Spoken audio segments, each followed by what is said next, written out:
السلام عليكم ورحمة الله وبركاته. waan salaamaya dhammaantiin kusoo dhawaada cashirkeenii koowaad iyo kooraskeenii forever moral classkeenan ama mentorshipkeenan waxaanu qaadan doonaa casharo taxana oo ku saabsan guud ahaanba modelka forever model oo ka tirsan istaraatiijiyadda ICT.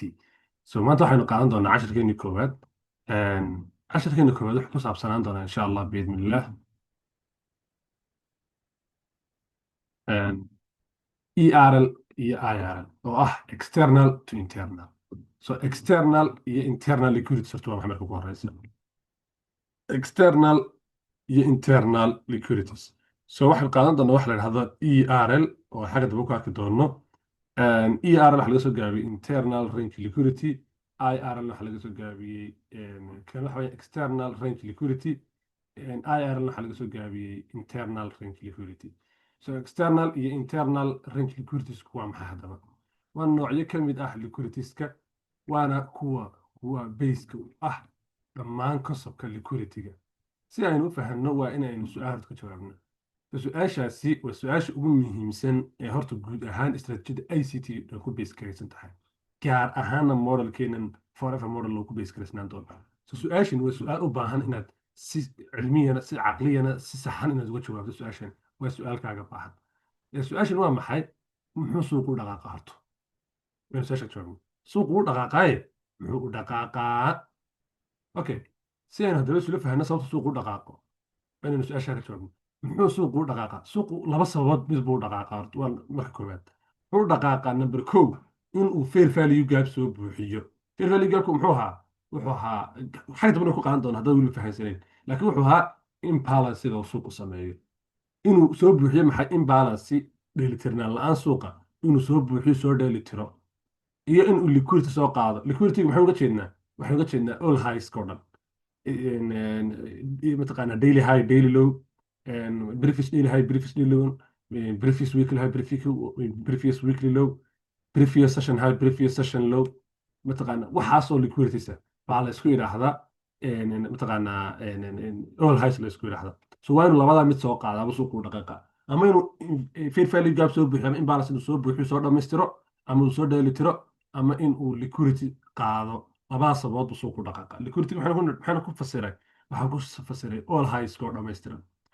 mataqaanaa session high ama mataqaanaa structure high oo higher low inuu sii qaado. so dhammaan waxaasoo dhan ba all highs la isku yidhahda. xagga dambena si fiican baynu ugu sii arki doonaa. okay, IRL ama internal range liquidity-gu waxaynu u aqoonsan doonaa fair value gap oo keliyata. so markaynu leedahay suuqu wuxuu dhaqaaqaa labada IRL iyo ERL. haddaba IRL-kii ama internal range liquidity-gii waxaynu aqoonsanaan doonaa fair value gap inuu soo buuxiyo oo suuqu labu dhaqaaqa, ama inuu external high soo qaado, ama inuu internal high soo qaado. markaynu soo koobno marka internal high waa maxay? waa fair value gap oo keliyata. ERL-kuna waa maxay? waxaynu aqoonsan doonaa high iyo lowga movekii u dambeeyey, ama ha noqdo session high, ama previous daily high, ama previous daily low, ama weekly high, weekly low, monthly high, monthly low, all time high low, all time low. so dhammaantoodbaba waanu qaadan doonaa. haddaba si aynu si fiican isula sii fahanno waa inaynu fahanaa waa maxay daily range. so haddaba daily range-ka aynu isla fahanno. daily range-ku waa dhaqaaqa dhammaystiran oo leh swing high iyo low. so price-ku markuu dhaqaaqa wuxuu dhaqaaqa soo maha markuu bullish yahay higher high, higher low. markuu yahay bearish ama down trend markuu yahay muxuu u dhaqaaqaa lower low, lower high, lower low, lower high. so haddaba meel kaste oo suuqa halkanaan calaamadiy waxa weeyaan movekii u dambeeyey lowgiisii baan calaamadiyey, iyo movekii u dambeeyey highgiisii baan calaamadiyey. so inta udhexaysa waxaa dhahdaa waa daily range. so waa range-ka aynu la dhigi garayn doono, waa moveka aynu la dhigi garayn doono, aynu ka dhex raadin doono intrigeenna, stoplosskeena iyo TB-geena. inta ka dhex raadin doona waa intaa dhexdeeda. so haddaba maxaynu isticmaali doonaa movekii u dambeeyey dhaqaaqay highgiisa iyo lowgiisa. so imika tusaale ahaan oo kale kani muxuu leeyahay? si fiican usoo waraa. kani muxuu leeyahay? wuxuu leeyahay high iyo low. waxaynu odhan doonaa intaas waa maxay? waa daily range. kani muxuu leeyahay? highgan iyo lowgan. intaa maxaynu aqoonsanaan doonaa? waa daily range. dhammaanteed waa intaa. kan kale waa maxay isnaa? waxaynu calaamadana dhaqaaqa u dambeeyey highgiisa iyo lowgiisa. so inta maxaynu aqoonsanaan doonaa dealing range baynu aqoonsanaan doonaa kan muxuu leeyahay highna wuu leeyahay lowna wuu leeyahay intaas u dhexaysa waa maxay waa dealing range kan waa maxay highna wuu leeyahay lowna wuu leeyahay inta maxaynu aqoonsanaan doonaa dealing range runtaasna clean maaha okay haddaba si aynu isla sii fahanno markaa mataqaana dealing range-kadaba wayna soo qaadanaa maxay external liquidity marka hore soo qaadan haddaba external liquidity waa maxay marka waxa weeyaan waa hayga iyo lowga dealing range-ka markaynu soo koobno conceptkeena dhanbaba waxa weeyaan range aan la dhiilgaraynayno haygiisa iyo lowgiisa baa la odhanayaa ERL ama external range liquidities so waa ugu soo sokeeya imkaan isticmaali doona so kan waxaynu aqoonsanaan doonaa dealing range-ka haygiisa iyo lowgiisa waxaynu aqoonsanaan doonaa external range liquidity kanna waa kan isna waa maxay waa external range liquidity iyo external range liquidity so waa maxay marka haddaba conceptka maxaynu fahmaynaa pricekii labadana taargud waa marka soo ma waynu labada mid qaadaa xagga daba si fiican suurad sharxi doonaa internal liquidity isna waa maxay internal range liquidity-guna waa maxay waa fair value gapka ama imbalance-ka ku dhex jira dealing range-ka haddaba fair value gapka ku dhex jira dealing range-kana waxaynu aqoonsanaan doonaa maxay fair value gap kan waxaynu aqoonsanaan doonaa maxay internal range liquidity fair value gap maxaynu aqoonsanaan doonaa isna internal range liquidity so haddaba internal range liquidity-gu haluu ka samaysmaa wuxuu ka samaysmaa dealing range-ka dhexdiisa so halkaasna clean ma dealing range-ka guud dhexdiisa uu ka samaysmaa maxay fair value gapka aynu u dan leenahay aynu isticmaali doonno maxay inta aynu ku tiradgarayn doonno modelkeenna forever model so waxaad focus saaraysa waa maxay waxaa haddeer baranayso ee forever model so wixii hore soo isticmaashay forget it so waa inaynu haddeer kan uun focus ka saarnaa marka so kanna waa la maysna marka maadaama soo helna dealing range-keenii aynu soo helna maxay external range liquidity-keenii waa inaynu soo helnaa maxay fair value gapkeena ama internal range liquidity-geenii oo dhex yaalla maxay dealing range-keena so clean mindas okay allahu mustacaan aynu galna marka haddaba example marka oo chart aynu soo warnaya so waa maxay haddaba kani price markuu dhaqaaqay wuxuu dhaqaaqaa mar price wuxuu ka yimaadaa internal range liquidity oo external range liquidity target garaynaya oo maxaan uga jeedaa price-keenii wuxuu dhaqaaqayaa sidan sohan higher high lower low buu sameynaya soo ma price-keenii wuxuu sameeyey maxay external liquidity buu target garay soo ma oo muxuu ka yimid external liquidity buu qaada so muxuu target garaynaya marka internal range liquidity marna wuxuu target garaynaya internal range liquidity buu yimido waa inaga nidhi price laba sababood u dhaqaaqaa sababta koowaad isla fahanay marka oo ah in lasoo buuxinayo maxay fair value gap oo intuu price ku qaado external range liquidity intuu qaado kadibna uu dib ugu noqonayo maxay internal range liquidity kadibna muxuu target garaynaya haddana internal range liquidity so conceptkaas baynu email ku shaqaynaynaa guud ahaanbaba modelkeena iyo istratijiyadeenna iyo mataqaanaa ICT ama forever isku wada qaado intaan ku shaqaynaa waa intaas so haddaba maxay kani pricekan muxuu target garaynaya internal range liquidity buu ka imanaya muxuu tegayaa external range liquidity uu tegaya so waa maxay internal range liquidity-geeni waa kan waa fair value gapkeena waynu haynaa so pricekeeni muxuu yimid internal range liquidity-geeni buu jooga maxay calaamadinaa marka waxay calaamadinaa external range liquidity-skeena ama daily range-ka highgiisa iyo lowgiisa so maxaa marka target u ah maadaama uu joogo fair value gapkeenu dhex joogo ama internal range liquidity-geenu uu dhex joogo waxaa target u ah external range liquidity-ga u soo sokeeya oo waa maxay waa lowgan maadaama price-kuna uu yahay downtrend uu yahay kana waa maxay isna external to internal na weeye marka price-kii muxuu qaaday external range liquidity-ga buu qaaday marka price-kii external range liquidity-ga qaaday maxaa target u ah waxaa target u ah maxay inuu dib ugu noqdo maxay fair value gapka ama internal range liquidity-ga dib ugu noqdo si uu soo dhammaystiro maadaama uu soo dhammaystay shaqadiisii yahayd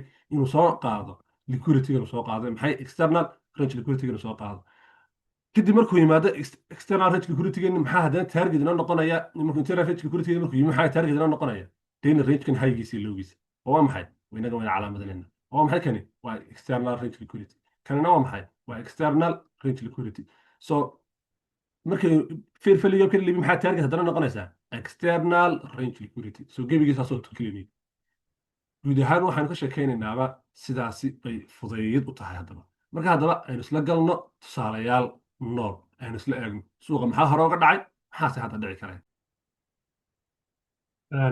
okay haddaba tusaalayaasheena aynu hore ugu sii galno marka price-keenan baynu u imanayna so price-keeni hadda muxuu maraya waxaa soo dhacay maxay move-kana soo dhacay so waxaynu calaamadinaynaa move-kaasi soo dhacay external highgiisa iyo lowgiisa so external high lowgeeni waa kuwan external range liquidity-geeni external range liquidity-geeni waa kuwan so markaan calaamadino maxaynu haddaba u baahanay marka intaa calaamad waxaan baahanay inaan calaamadin suuqu barta uu socdo waa inaynu fahnaa marka suuqu wuxuu socdaa so horta pricing muxuu soo qaaday marka ugu horeysa halkan intii uunan samaynin move kala dhicin waxaa la soo qaaday maxay pricekeenani external range liquidity uu soo qaaday oo kan ah pricekeeni soo qaaday soo maha markuu pricekeena external range liquidity soo qaaday aynu dealing rangekeeni haysano maxaynu fahmaynaa waxaynu fahmaynaa inuu internal range liquidity uu targetiyo movekeena internal range liquidity ma leeyahay hayo wuu leeyahay oo meeyahay waa kan halkan maxay noogu jiraa internal range liquidity ama waxay noogu jira maxay fair value gap okay pricekeena waxaynu u baahanaa daba inuu noo yimaado mataqaana internal range liquidity gapkeena ama fair value gapkeena inuu noo yimaado baynu u baahannahay so pricekeenu markuu yimaado maxaynu ka sugaynaa markaa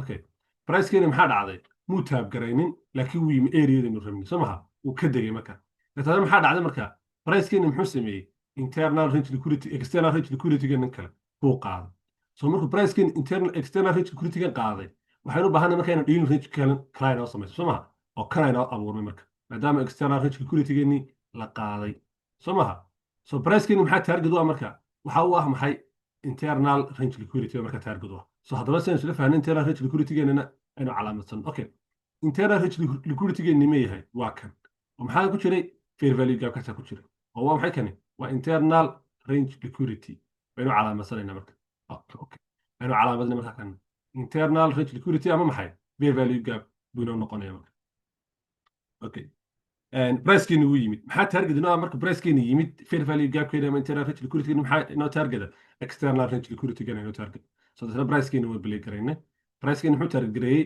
internal range liquidity-geeni haddana muxuu qaaday pricekeeni wuxuu qaaday external range liquidity-geeni buu qaaday maxaa target u ah internal range liquidity-geena target u ah internal range liquidity-geena baa target u ah pricekeeni okay haddana pricekii belay garaynay okay maxaa haddana sorry maxaa target u ahaa dadna pricekeeni markuu internal range liquidity-geeni markuu yimid waxaa target u ah maxay external range liquidity-ga cusub ee abuurmay kadib pricekeenu muxuu sameeyay haddana internal range liquidity-geenu qaaday waxaynu eegaynaa haddana pricekeenu haddana halkee target u ah halkuuse u socdaa been rabnaa inaan isla fahnaa marka okay pricekeenu wuu dhacay laakiin muxuu ka tegey fair value gap kore wuu ka tegey okay wuu kusoo laabtay pricekeeni fair value gapkeeni marka soo ma arkaysaan markuu qaaday external range liquidity-geeni muxuu kusoo laabtay fair value gapkeeni kadib maxaa target inoo noqonaya external range liquidity-skeen baa target inoo noqonaya maadaama pricekeeni uu yahay bearish inta pricekeeni maxaynu samaynaynaa waynu soo balangaraynayna markaas agana okay maxaynu target garaynaynaa external range liquidity-geena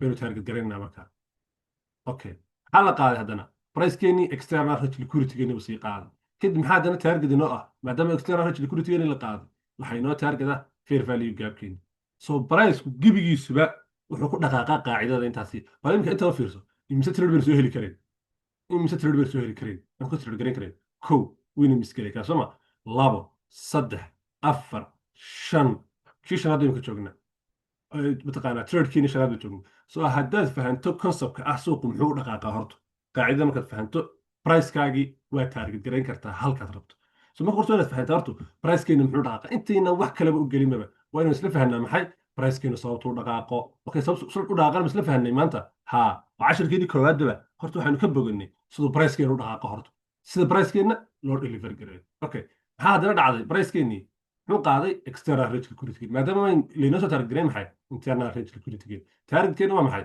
waa external range liquidity qaacidada gebigeedu inta ku shaqaysaa bal adigu haddaba layska ka shaqee kaas adigu bal indhaha kaga shaqee maxaa dhici karay okay maxaa dhici karaya adigu bal indhaha kaga shaqee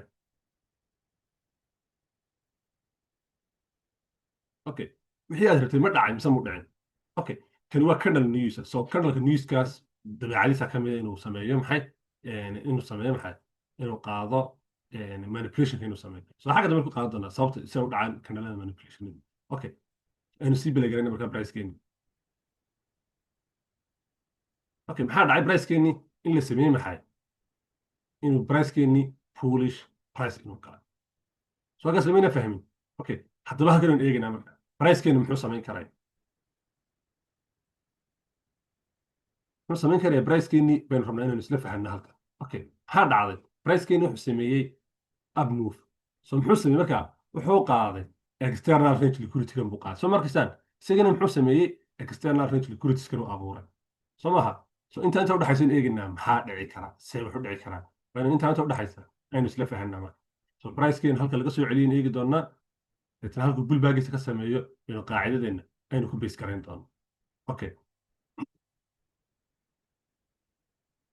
Sorry, sii wada daayee. Sorry.